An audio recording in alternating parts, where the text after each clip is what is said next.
ship on Thursday. And there have been a record number of breakdowns as freezing conditions continue across the UK. The RAC said it received around 12,000 call-outs from stranded drivers yesterday. In the city, the FTSE 100 has closed up 56 points at 75.02. The pound buys $1.23 and €1.16. LBC weather, sleet and snow in the south tonight. Snow showers also affecting northern Scotland and northern parts of the UK. A low of -9. From Global's newsroom for LBC, I'm Daryl Jackson. This is LBC from Global, leading Britain's conversation. Cross Question with Iain Dale. Hello and welcome to Tuesday's Cross Question. Let me introduce my panel to you. On my left, we have Joe Caulfield, stand-up comedian. First time on the programme for you, Joe, I think. It is, yeah. Charlotte Nichols, who I want to describe as a veteran, but that might not go down very well, is Labour MP for Warrington North. On my right, we have another Cross Question regular, Whelan Journalist and commentator, who's a columnist for Spiked Online, and Alec Shelbrooke, Conservative MP for Elmet and Rothwell, and briefly a defence minister in Liz Truss's government. We might talk a little bit about Nothing that went wrong on Dubai a bit later. So you say. You can send in your questions on text 84850. You can ring in 0345 6060 973. And of course, you can watch us on Global Player. 0345 6060 973. Tweet at LBC. Text 84850. Cross Question with Iain Dale. This is LBC. So there I was at home last night, snowed in, which is why Ben Kentish was presenting the programme, and a very good job he did too. And I thought, you know what, I'm going to switch on Global Player and watch this as a consumer. And then I thought, I can watch it on my television as well on YouTube. So there I was on my massive television with sort of Ben Kentish and the Cross Question panel. It's great watching it as well as listening to it. If you've never tried to watch us, do have a go on Global Player, or you can find us on the LBC YouTube channel and watch us on your normal television. Let's go to our first caller. It's Jonathan in Keighley. Hello, Jonathan. Oh, it's a text. Sorry, apologies. We normally start off with a call. Would tackling the asylum application problem turn things around for Rishi Sunak and the Tories in the polls? Well, this is what we've been talking about for the last hour on the programme. The Tories 20% behind, looking at a majority for Labour of 314 seats at the next election, according to the latest opinion poll. But Rishi Sunak has announced some new policies on immigration, particularly from Albania. Alec Shelbrooke, is that going to be the so-called silver political bullet? I don't think there's any such thing as a silver political bullet. I think there are a lot of things that have got to be sorted out, and obviously the Prime Minister made a statement today, which I thought in myself was unusual for a Prime Minister to come and make a statement in a specific policy area like that. So I think that shows the level at which this is being dealt with and being taken seriously. I do think it will be exceptionally damaging to the party if it isn't sorted out, or at least is made progress on.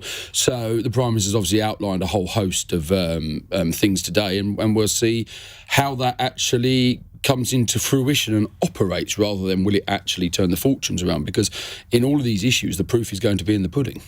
Is it fair to single out Albanians as a nationality here?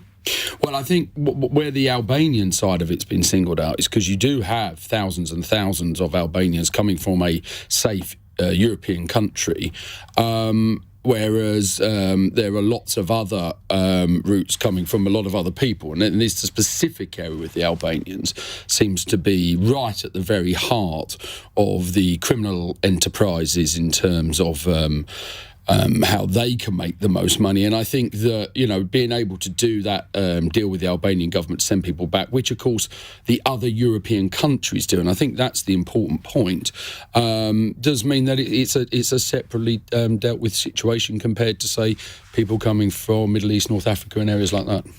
Ella Whelan. In a word, no. I don't think that the government trying to claw back some support through this announcement is going to work. And actually, I think it's pretty dangerous to use and abuse the issue of immigration to try and score points in an upcoming election, or try to claw back some support, because the whole, as the conversation that you've just had before we came on for Cross Question has evidenced, the issue of immigration is pretty complicated. There's the asylum system, which is obviously not working whatsoever, whatever way you look at it, even if you're for more liberal immigration, as I am. I think too many people who are of my mind fall back on the kind of lazy argument that these are all just asylum seekers and aren't you such a nasty person for questioning them, when in actual fact we should be brave and say that what we really need to be doing is arguing for a more liberal immigration system, because lots of these, as far as I can see it, lots of these young Albanian men are, lots of them aren't coming because they're fleeing modern slavery or the rest of it. They're coming because they can't make a decent life for themselves in their own country, and they're coming to make a decent one for themselves here. And I think that's a very laudable thing. I actually think that's a very human thing, and there should be routes and means for them to do that legally and properly. And I think our points based, but there aren't. So it's there are routes for them to do that legally and properly. Not if you are not if you're basically of the working class of Europe, because our points based system here is incredibly stringent. It blocks out the kind of young Albanian men who don't speak English and don't have the equivalent of A levels, and that's kind of in direct contradiction to the fact that lots of the jobs that the government talks about us needing to do, whether that's picking fruit or wherever it is, driving HGV vehicles, you don't need an A-level to do. And so I think we need to have a much more holistic, much more ideas-based discussion about immigration and say, what is it that we want? And the British public, by the way, are not that simplistic. I mean, if you look at the kind of the response to the Windrush scandal, the response to discussions around Brexit, for example, we know that our feelings about immigration are complicated. We've welcomed with open arms loads and loads of Ukrainians. This is a kind of issue that I think needs to be unpicked and cannot just be made so simplistic as a kind of means to climb up the polls. Okay, Joe Caulfield. Well, it seems very rude to just pick on one country and go, well, we won't have those people, and to say Albanians like that. It's to me, just like very childish politics that he stood up saying, I'll definitely get points for saying this because, when you have so many, and the proportion of people who are coming over the channel, about a quarter are coming from Albania, which is, we're told, a safe country. Surely you have to talk about that. Yeah, and it does make sense why they're coming. They're saying, raising that Ella was saying, because these are young men. There are going to be criminal elements in everybody, but these are young men looking for work. And the one thing, like, even though I'm a comedian, I often do like events, and there'll be business people who know about things. And the one thing they always talk about is they need workers. And we need to have immigration sorted. And it's also years of sort of nasty atmosphere. What they mean is they want cheap workers. Well, they don't have any. So they want workers. That's what we need. But I do think it's also just years and years and years of immigration being used as this, people will get votes if we demonise people, and we don't have a good system. And we could really benefit ourselves by getting in the people that will be useful to us. And also, these people that are so if they've got the gumption to do this, then that's who we want. Okay. Charlotte Nichols.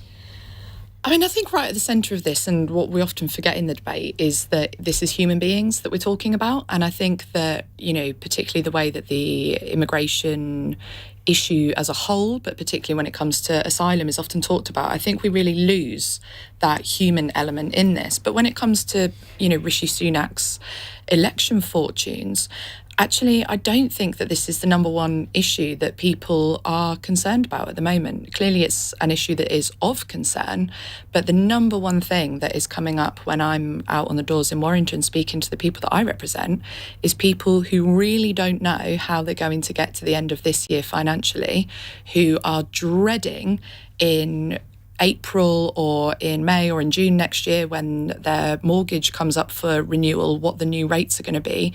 People that are really worried about how they're going to put food on the table or pay for Christmas. Actually, that real cost of living crisis, which was something that existed anyway, but was absolutely turbocharged by the 44 days that Liz Truss was Prime Minister. We're not kind of talking about that? No, but we may do later. No, but you asked about, whether Rishi Sunak fixing the asylum issue is the thing that's going to change their fortunes, and it isn't, because actually I don't think that, as I said, that's the number one concern for people right now. I think it is the cost of living crisis, and until they get a grip on that, everything else that they're doing But as a government, you can't say, well, we recognise the cost of living crisis is the most important thing, so therefore we're going to concentrate on that to the exclusion of everything else. You've got to be able to solve all the problems that are facing the country, and clearly there is a big issue here. Absolutely, and I'm not saying that any of the other issues facing the country should be ignored, but politics is the language of priorities at the end of the day. And if the government's priority isn't what the country's number one priority is at the moment, I think people will understandably ask questions about, what we're choosing to spend government time discussing. Alec, is that a fair point, that maybe the Prime Minister should have come to the House of Commons to talk about what really is on people's minds at the moment, and that is the cost of living crisis? Well, of course, you did have the financial statement, a couple of weeks ago, 3 weeks ago. And I think, my very first answer to this was, if the specific question you asked Iain about will it change the polls, and I said it's not about that, it's part of the mix. You've got to deliver on things, and it's a whole host of things. So, backing up what you're just saying is that it's one of many things going to the original question. And in terms of the cost of living crisis, absolutely, that is there. And I go back, and I've said this on your show, I think, Iain, a long time ago, that as far back as February, March time, when I was on the doors, people were really worried then about the doubling of the energy prices. And of course, the energy price cap is in place at that £2,500 at the moment. And that has made a big difference to how people budget forward. But those pressures that are building in terms of gas, in terms of oil, in terms of fertiliser, and this is something we talk about, the grain coming out of Ukraine, but it's not often talked about the fertiliser. When I was in Washington last week at National Defence University, one of the things that they were talking about there was that the yield of crops which are going to come out of the Midwest next year are going to be greatly reduced because they can't get hold of the fertilisers. And if they can get hold of the fertilisers by manufacturing them, they're doing that at an expensive cost. So this is a long process going through, and therefore, in many ways, I am really sort of agreeing with what Charlotte's saying, is that it's not just it's the most pressing issue, it's going to carry on being a pressing issue, and it's got to be dealt with each step of the way, and things will change. But equally agreeing with you, Iain, it shouldn't be the only thing to deal with. There are many things to deal with. And in terms of the fortunes of the party, it's simply, there's 2 years to an election, there's a lot to deal with. And yeah, I've seen this opinion poll today which says we get 65 seats. I've also seen an opinion poll today that says we're only 13 points behind. So pays your money, takes your choice. Well, compared to 25 points, that's progress. Ella, widening this out a bit, do you think it is actually possible for the Conservatives to recover this opinion poll lead? And the precedents are not good, are they? No, and I think, there's discontent with the Conservative Party within the public. For all the reasons we'll be here all night if I list them all. But, fundamentally, the promises of 2019, which I think did really excite a lot of people who had never been interested in the Conservatives before, have been squandered, over the years. And the party then really doesn't, to me, at all reflect the party then. And the second point is, never mind the public, internally, I mean, they're killing each other, they're eating themselves. You hear kind of briefings and whispers and gossip from one MP to the next MP every day about splits and who's a favourite. And it's a bit like, Westminster at the best of times is a bit like a schoolyard, but it really is at the moment. Is that how it feels at the moment to you, Alec? It's always been like that. I mean, look what's going on in the SNP. Look to a certain extent what's said in the Labour Party. I mean, all parties are like this. You come now. At the moment, with the fact that you've had, I've lost count of how many prime ministers you've had. How many you yourself said that you've been in a role, half a minute. This is a government that doesn't know what it stands for anymore. And to come back to the asylum seeker question, I mean, there is the intricacies of a discussion about the immigration debate and how you deal with it and how many people you let in and blah, blah, blah, the technicalities of it. But also, I think a lot of people watching this and watching the crisis of small boats, even someone like me who's, liberal on immigration, you look at that and you see this is a system that's out of control. And, the question is, can the government do anything right, even on the basis like this? We know that one of the main problems within the Home Office, going back to, as I mentioned, the Windrush scandal, is just simply a case of people not being able to process paperwork. And, Rishi Sunak's promising more staff increases. That's happened many times before. I mean, there was 500 people promised, I don't know, when was it, back in 2021 or something like that, only amounted to 300. We've been here before with this, and I'm afraid to say there's nothing, if the Tories go into free fall and fail at the next election, I'm not very hopeful for the Labour Party either, because what's Labour's position on immigration? I mean, I don't see it as radically any different. Can I just say in that, because I've made this comment before, and I think you make a very important point about the whole immigration system, how it happens. And I do think that what really would be radical, what should be looked at, is that the functions of the Justice Department go back into the Home Office, and all immigration comes out of the Home Office into its own department to have the full focus in that area, because it is taking a huge amount of time. It's just and this the problem, isn't it? well, you say that, but we're going back to 2006. When John Reid said it wasn't fit for purpose. We've now had Labour government, coalition government, Conservative government, minority government, Conservative government, lots of different governments, lots of different prime ministers, lots of people saying they want to do something about it, and it's still the same, Ian, if not getting worse. So maybe it needs a totally different approach. Just before we go to a break, Joe Caulfield, is this manna from heaven for a stand-up comedian? This year must have given you so much material. Well, it's really annoying because people always say that as though it's funny, as though we think there's nothing better than the government being terrible and the country going down the pan, and we go, oh, great, this is hilarious. It's not hilarious. It's awful. And also because people go, oh, hoping you'll make it funny for them. Yeah. But it doesn't change the facts of everything to go, I really can't make this funny. And is it a risk as a comedian? Because obviously, I suppose people imagine that most people who go to comedy, it may be broadly on the left, but there are more and more right-wing comedians. I think we've discovered in Brexit during those years quite quickly that it was extremely divided. And those days are going, unless you're in certain little clubs where you'll go, yes, that'll be a more lefty audience. It's just people who want comedy. Yeah. And quite quickly people realise, we don't know which side these people are on. You can't tell. And then people didn't want to be lectured and felt very protective of their views, which side they were on Brexit, and people were called out, just like, I don't want to hear this. I've had people when they've got, shout comedians, not in the normal heckle way, just going, this isn't what we want, because we want to sit here and not argue with each other. It was like escaping that division by going to comedy. So it's very different. Unless, if you're going to go and see Mark Thomas, you know what Mark Thomas is going to say, and you're all in the same thing together.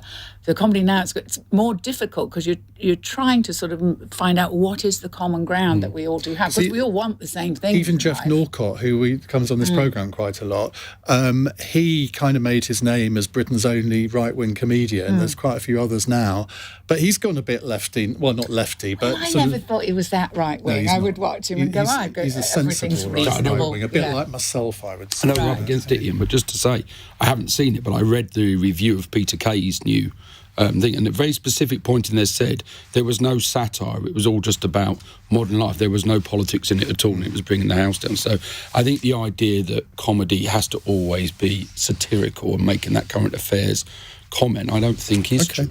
Right, we will move on in a second. 0345 6060 973 if you'd like to put a question to our panel. It's 18 minutes past 8. This is LBC. Jen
Cross Question with Iain Dale on LBC. With us in the studio, Conservative MP for Elmet and Rothwell, which is where? Just outside Leeds, up in West Yorkshire. I'm coming to perform in Leeds in, when is it, March? Give me a date, I'll come and see you. With Jackie Smith. We're doing our For the Many Life. Where are you doing that?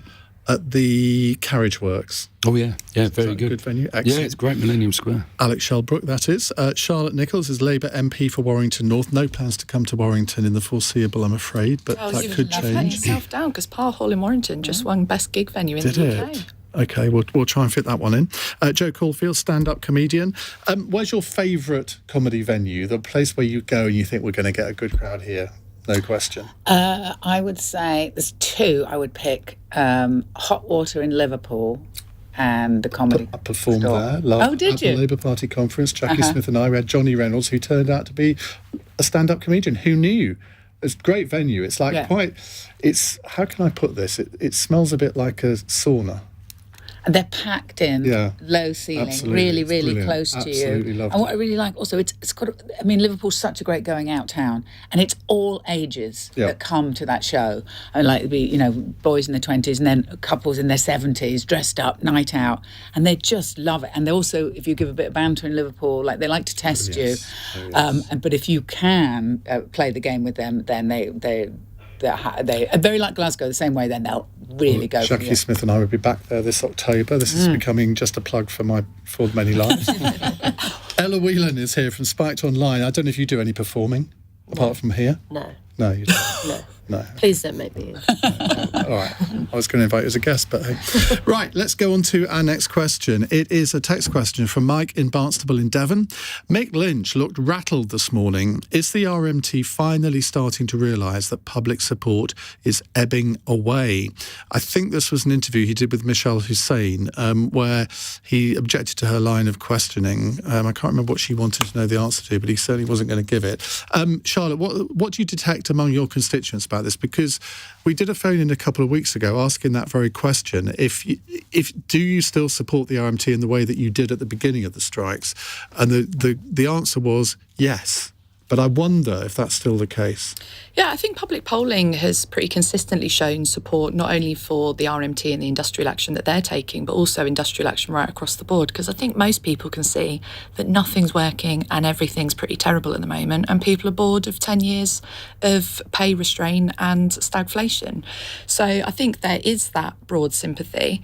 I will declare an interest that my mum is an RMT member. She's on strike today. The figures that keep getting bandied around where they talk about train drivers' salaries, despite the fact that train drivers are all in ASLEF, not in RMT. My mum isn't on anything like that kind of salary. And she and the other people that haven't had a pay rise for years, while the cost of absolutely everything has been rocketing, feel like they've been left no other choice. She isn't some sort of, trade union militant or, whatever people like to try to characterise RMT members as. These are just normal people who've had enough, and they feel like, particularly the way that Network Rail and some of the senior executives have been treating them, they've had enough of that.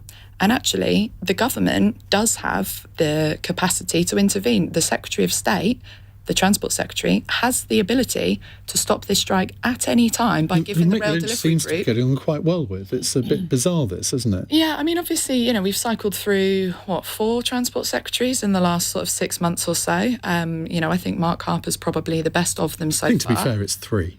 Although that's not necessarily a very high bar in being the best of a bad bunch over recent months. But he does seem to be showing some willingness to actually sit down and talk to Mick Lynch and the RMT. And I think that is step number 1 in resolving this dispute. None of us want to see the strikes, least of all the people who are on strike. My mum doesn't want to be doing this. She wants this dispute to be finished, for them to have a fair settlement, and for her to be able to go back to work with a fair day's pay for a fair day's work, and with none of her terms and conditions taken away as they're trying to do. Now, Mick Lynch said today, regarding the Labour Party's attitude towards striking rail workers, there will be a lot of working class people who are asking when the election comes, where were you in 22? What were you doing to support working class people in their struggles? He suggested working class voters will abandon Labour for not backing the RMT and other workers. Well, certainly I'm not concerned about that in my own constituencies. I've been on the picket line with my mum at Waterloo on the days when I've been in Westminster on strike days, and I've been with my constituents on the picket line at Warrington Bank Quay on the days when I've been in Warrington on strike days. Do you think Labour really should have been a bit more proactive in supporting these strikers? I think I can understand where the front bench position comes from, because ultimately if we're a party that's wanting to be the party of government, we wouldn't, if we were in government, be standing on the picket lines, because we'd be in those negotiations with RMT resolving the dispute. But I think for backbenchers like myself, going and showing support, whether it's to your postal workers, whether it's to your university lecturers, or your mum, or indeed my mum, who is, Hello, a lovely lady. Hi, mum. I don't think it's very difficult to do. And I think that even for, Conservative MPs and MPs from other parties who might not necessarily back the strikes, that again, go down to the picket lines, go and talk to these people, hear what their concerns are, and let's get this dispute resolved. That's what we all want. Joe Caulfield, it's interesting that the 63% of RMT workers rejected the last pay offer. That compares with 89%, I think, for the previous one. Does that show that things are starting to fray? I've no idea. I mean, I couldn't say that. The only thing I think about what's happened with Mick Lynch is it was very refreshing for people to hear somebody really talk about the whole process of the negotiation, because politicians seem to negotiate. I mean, I think if they were in business, they would be fired, because they seem always to do it from a very high standpoint of, we're the leaders, we're going to be tough. And that isn't the way people negotiate nowadays. But, there's courses you could all go on to learn. A lot of it is about, being emotive with people to understand their point of view. And I think his very straight talking, being as eloquent as he is, when again, he's not just saying, oh, I've got this thing I've rehearsed, which is what politicians do, and we all just sit there going, well, now you've just said the thing you've learned, and that's not helpful. I think I agree that mostly people do seem to be still very, very supportive, and more people are coming out on strike because things don't work. And a lot of it is also the not funding public services and getting rid of people. Like, this is an example of how things don't work. I had a letter telling me I owed tax when I knew I didn't owe tax, and it was a lot of money, and they also were going to do things, blah, blah. And then when I eventually got through to an actual person, he told me that they had new software which was sending out these letters automatically, and there was really not much he could do apart from write me in pen on his list of people he's keeping an eye on, so that I don't get more and more of these letters, which I did get one of these letters. But it's because there's not people there doing those jobs. And I think lots of people in their jobs going, this used to be a good job, and now it's not just money, it's the pay and conditions, and that I'm not able to do a good job in my place of work. Ella Whelan. Yeah, I don't know if Mick was rattled, more just probably a bit exasperated. Michelle Hussein was asking fair enough questions, and there was also the interview with Richard Madeley, which was probably hilarious. Slightly less highbrow, but most interviews with Richard Madeley are hilarious in my view. But there is this. I think you can't underestimate how demonised the strikes have been. It's really a return of quite clear-cut class politics at the moment, which is, in one way refreshing, because I think we've skirted around the issue for many years.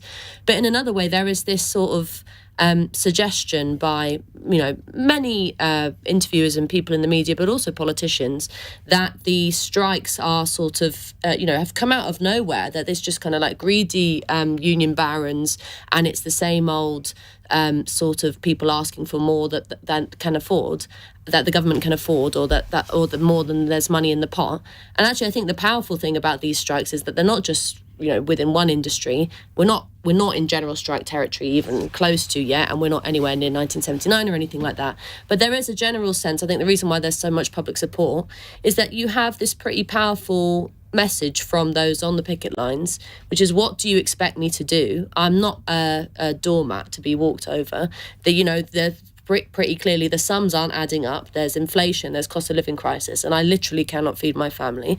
So do you want me to roll over, or do you want me actually to assert my political viewpoint and withdraw my labour? And I think that's, even if you aren't working in those industries, even if your mum isn't working in those industries, there's a lot of scope for solidarity for that. But I do have to say that, never the Tories are against it. That's fine. We understand that. That's what the Conservatives do. They clamp down on strikes. They, want to penalise workers left, right and centre. That's all right. We understand that. But I think it's not all right, but, I get it. The problem with the Labour Party, just to push, I hope that you're putting pressure on the front bench, is because it's a cop-out to say that, because we're a party in waiting, we're not going to do anything about it and we won't say what we really think. Everyone knows what Keir Starmer thinks about this.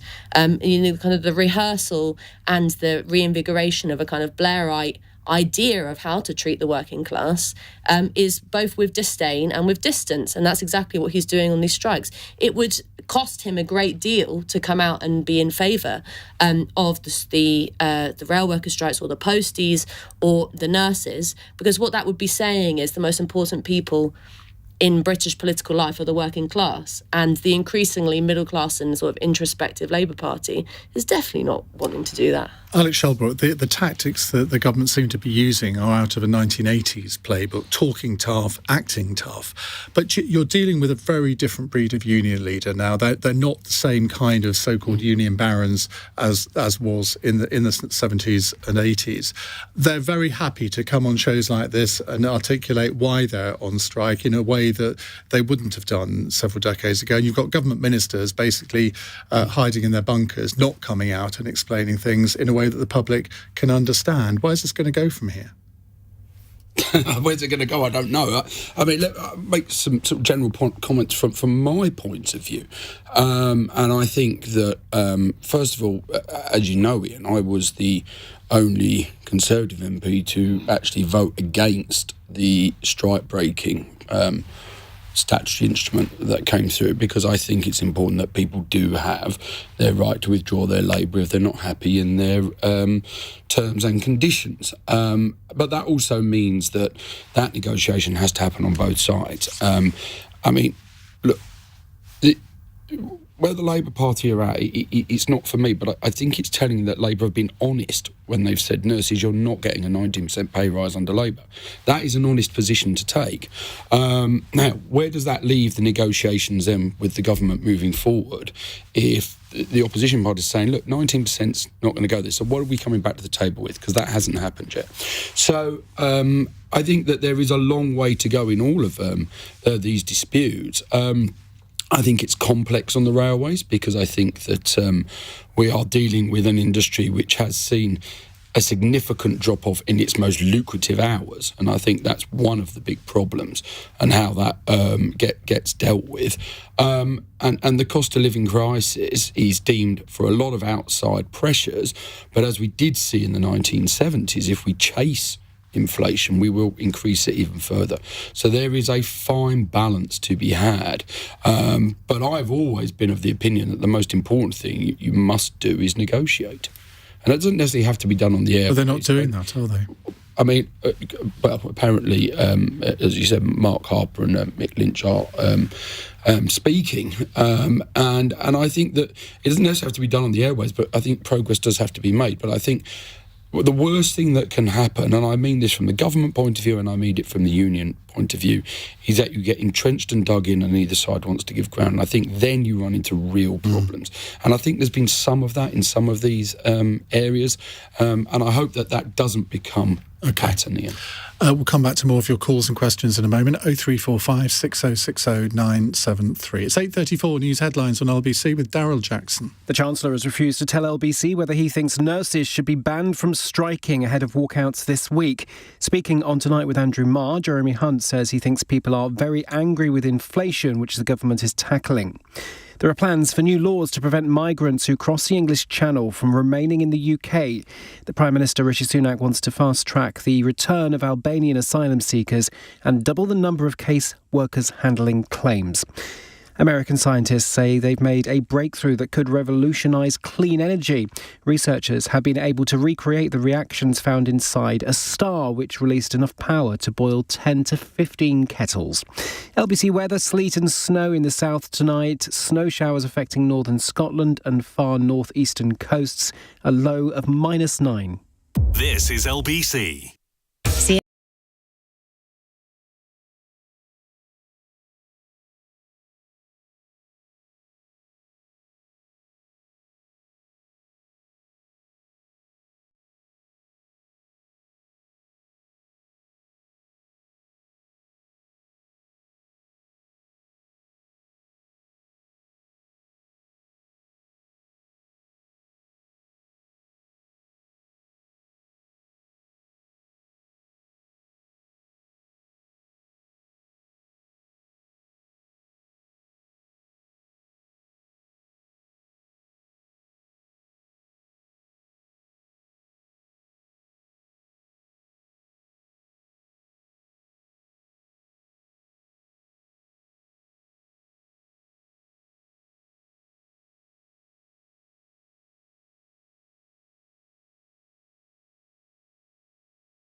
Cross Question with Iain Dale on LBC. Call 0345 6060 973.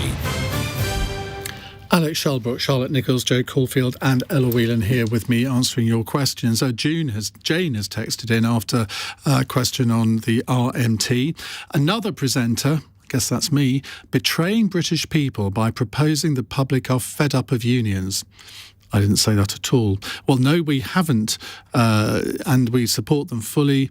No more Thatcherite vilification of people in poverty. Well, you're talking to the presenter who gives trade union leaders more of a platform on his show than any other show on UK radio. We did a 2-hour phone-in with Dave Ward the other day. We've had Christina McAnee from Unison on recently as well, doing an hour. You don't find that anywhere else on UK radio. Clinton is in Basildon. Hello, Clinton. Oh, hi. My question to the panel is, do you think it's right for Sadiq Khan to impose the ULEZ charge on Greater London? So this is the ultra-low emission zone, which is going to be rolled out to all 33 London boroughs in August 2023. At the moment, it's just the territory inside the North and South circulars. This is causing a lot of angst in people in outer London. Now, I don't know where you live, Joe, but I don't think we have any London residents on the panel. So you are, Ella. Yeah. Right, let's start with you then. I live in Hackney, which is the worst place for ULEZs and for LTNs, low traffic neighbourhoods, and clampdowns on driving. I think that the ULEZ, even in its inception, was a horrendous idea. It's a poor tax on Londoners, because at the moment, under ULEZ rules, the only way you can drive is if you have a car that's made recently enough, which is going to cost you a lot of money. If you had, governments previously advised people to buy diesel. Now diesel is like kind of poison and you can't have it. People have had to scrap their vehicles. My dad, who was a builder for many, many years, has had to retire, been forced to retire early because his van that was what he had to bring his tools around didn't meet the ULEZ requirements, and so he couldn't afford to work anymore. It's basically meant that getting around London has become impossible for people, and let's not go into the state of public transport in London. It's really not very good, even though it's much lauded. Trying to catch a train yesterday, or even days when there aren't strikes, is often near impossible, and buses are another story completely. But also, the Sadiq Khan seems to be blissfully unaware of what it means to get a big shop when you're a mum with 3 kids.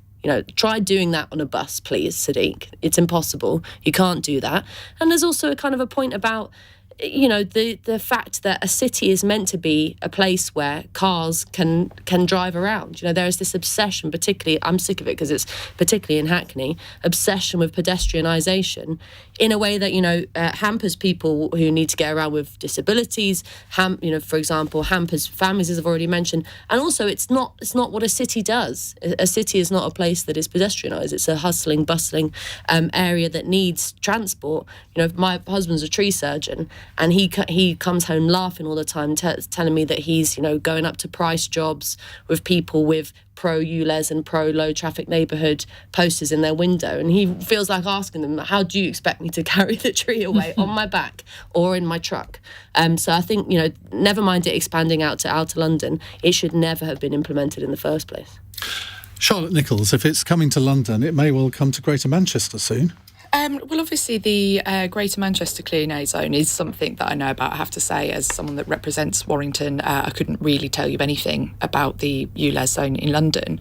But one of the things that was a real concern for us locally when the proposals were in place in Manchester was actually there are certain parts of my constituency which borders the Greater Manchester city region where actually to drive from one part of Warrington to another part of Warrington you actually briefly have to go through parts of Lee, for example, or other areas, Trafford, which would then fall into the clean air zone. So even though the start and end of your journey are both outside it, that period where you've been taken inside it, you then become eligible for charges. For people that are obviously living in Warrington but working in part of Greater Manchester, or people who are doing jobs where they're picking up different jobs around the area where they may have to drive into it, again, getting caught. So, we were in sort of regular discussions with Andy Burnham's office until there was the decision to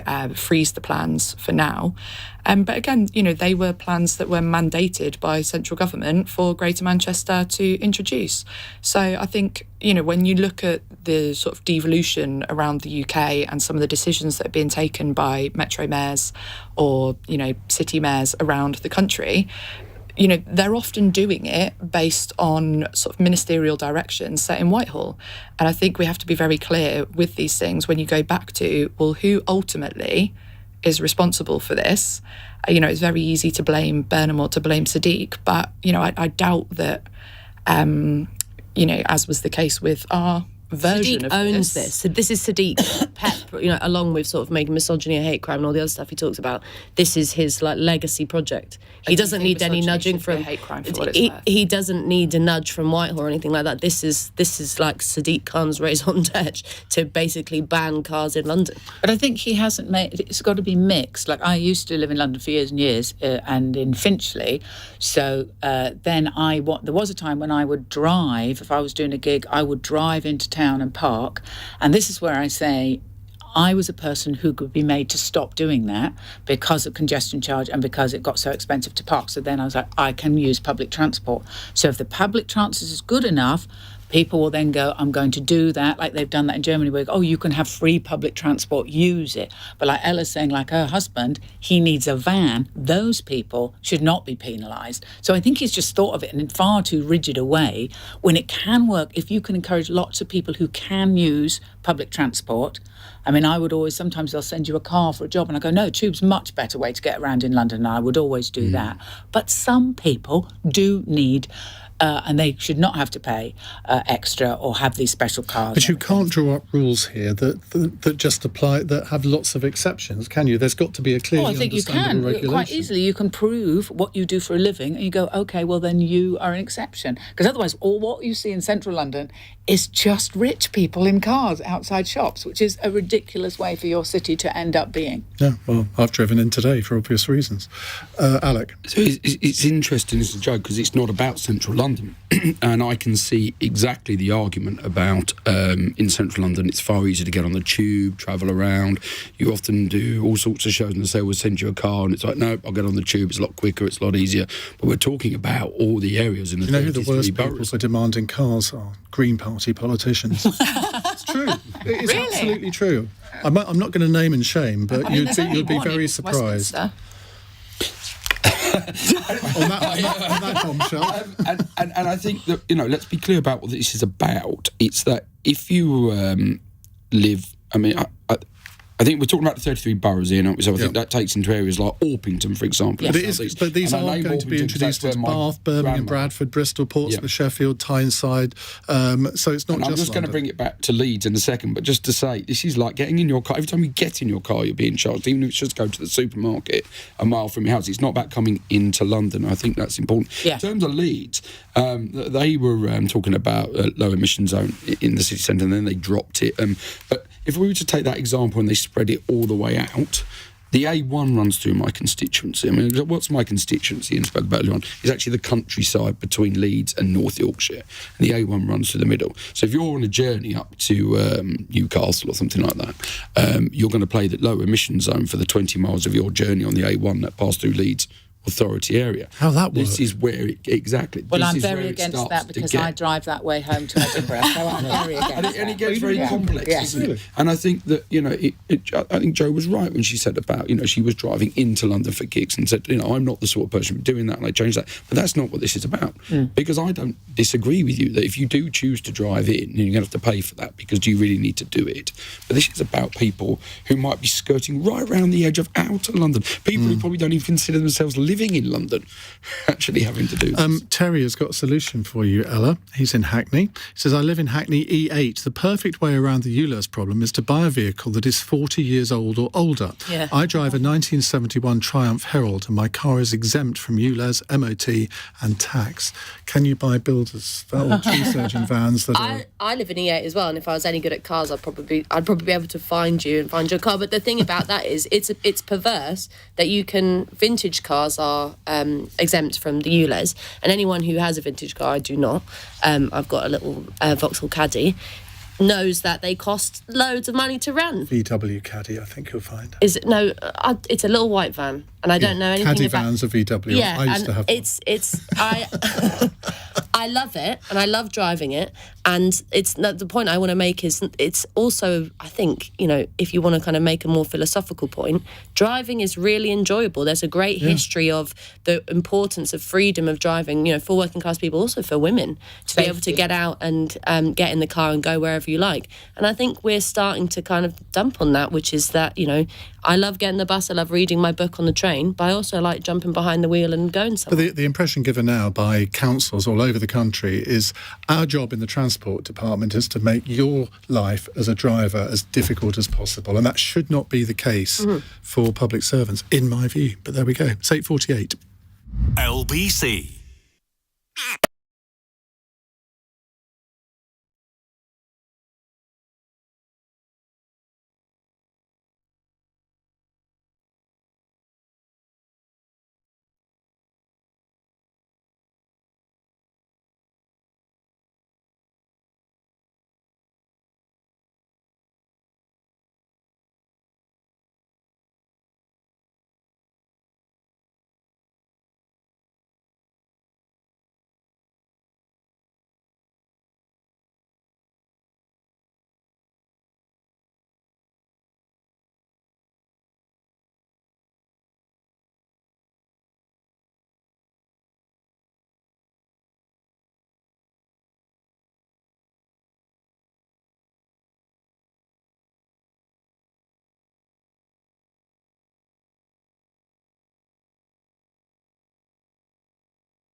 Cross Question with Iain Dale on LBC. Text 84850. 8:51. I'm going to ask for brief answers so we can get in 3 questions in the next 9 minutes. More in hope than expectation, but anyway. Annie in Leicester says, England's chief nurse has hit out at the striking nurses union for being too hardline in how few services will be provided during the walkout later this week, saying it could risk lives. Are the nurses simply going too far with their strike? Joe? Oh, God, that's such a harsh thing to say of nurses, because I think they've thought so hard about this, and they, so many people, and everybody has anecdotal stories of people they know who work in the NHS, and it really has, been pushed against a wall, and they go, I can't do this anymore.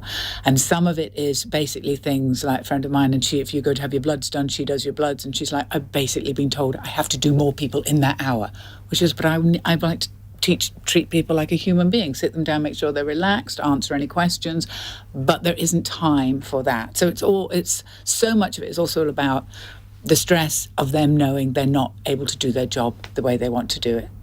So you can't ever say they're going too far. Charlotte? It's an absolute nonsense, not least because the staffing levels that have been agreed during the strike as the sort of minimum staffing levels, actually they are regularly staffed less than that at the moment because of how difficult it is to fill up a full roster of nurses, given we've got a vacancy rate of about 120 to 140,000 within the NHS at the moment. They're actually going to be probably better staffed on strike days in some places than they are the rest of the time. That's why the nurses are going on strike, because they are sick of not being able to provide the quality of care that they want to be able to provide. Alec? I think, to keep it brief, Iain, is what I was saying earlier on about not falling into entrenched positions. And I think whether that's the comment made from the chief nurse or the negotiators at the bottom, I think, it is important. You're starting to lose your voice, aren't you? It's going out in. It was completely gone on Sunday, and I thought I'd get through the show. The amount of water I'm getting, I'll clear it in a second. But I do think it's about not getting into those entrenched positions and making sure that you try not to use inflammatory language that puts people's backs up. I think that's very important. Ella? I think for too long, nurses and healthcare workers have been hamstrung by this kind of emotional blackmail that says that they can't exercise their power and their protest as workers because of the fact that the work that they do is involved in saving lives in comparison with, for example, parcels being late or trains not running on time, and they have to stay strong in the face of that and push back on that, because at the end of the day, they are workers who are doing an incredibly important job, but they are still at the end of the day just workers, and they need to be able to exercise those rights to the extent to which they see fit. And I actually think there is an argument that they dampen the effectiveness of strike action by not going hard enough, but not perhaps going long enough. One of the criticisms I would make of some of these December strikes is that they're too all over the place, one day here or there, and unlike previous periods of strike action in British history, you're more likely to have more of an effect if you stick with it for longer. Meeting nurses' demands, that we talked about this, I think Alec mentioned it a bit earlier, let's be real here. Meeting nurses' demands would amount to, I think it's about 10 billion, which is 6.5% of the NHS budget. Cut some diversity officers or something and find that money. It's not out of the realms of possibility to do that. I think that they're not asking for heaven and earth, they're asking for something very basic. Right, another text question from Julie in Chesham. Polls show that 3 in 5 people now think negatively about Harry and Meghan. Is this all down to a tabloid campaign of hate? Julie, you've let me down because I don't really particularly even think this merits discussion, but we ask the questions that you want answered. Alec, you can be as brief as you like on this one. I think I've got it back, Iain. Okay. Look, I've not watched it. Look, when the king ascended the throne, he wished his son love and hoped that they could build their lives abroad. I think that there's a lot of cynicism has gone on in the family. From Harry and Meghan's point of view, that they're trying to make money, they're into that system. But there's a lot of talk. I just haven't watched it, Iain. It's as simple as that. And I get a sneaking suspicion that the royal family are probably just a little tired of it all as well. Charlotte? I do think that a big part of it is around that kind of media campaign of hate towards them, because look at the way that Meghan and Harry get treated and look at the way that Prince Andrew gets treated. Fundamentally, I think that he's done a lot more wrong than Harry and Meghan have done, and yet you look at how they are vilified, and the way that he is, allowed to sort of broadly carry on. Do you think he's also been... I'm not sure I'm with you on this one, Charlotte. I think he's quite vilified. I don't think he's vilified anywhere near the extent that he should be for the things that he's done. And I think he's been allowed to get away with it because the media have put the focus of that hate and attention on Prince, Meghan and Harry. Joe? Why would you pay someone 14 million quid for something you haven't done? Allegedly. I've never been asked to. Joe? Perhaps he had a PPE contract. I think the press... You should be the stand-up.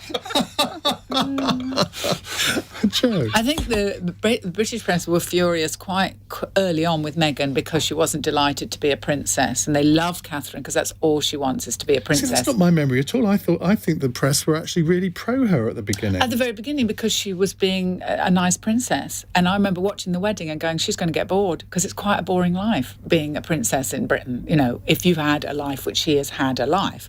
So I thought she's going to get bored. She doesn't want to live near Slough, does she? You know, dreadful. I do apologise to our many listeners in the wonderful place called Slough. And now I think they've gone too far, and they've misread the room, because, you know, now people have short of money, they don't want to watch their pity party. Ella? Yeah, they're whingers, and there's nothing that the British public like less than whingers, particularly whingers with eye-watering amounts of money and nice houses and all the rest of it. You know, the whole thing about the press is that, you know, it strikes me as sort of inconceivable that you can, on the one hand, say, we hate press attention, it's so awful, please just let me live my life in private, whilst airing your dirty laundry on Netflix. I mean, pick one and go with it. You know, if they want to be in the public eye, then sometimes the public eye isn't always on your side. I think the Daily Star have the best approach to this, with sort of the blackout. You know, shy man doesn't want you to talk about his new show. Now, I should add, been asked to say this. To be clear, in Prince Andrew's out-of-court settlement with his accuser Virginia Giuffre, he accepted no liability, and he's always strongly rejected any claims of wrongdoing. There, I've done my duty.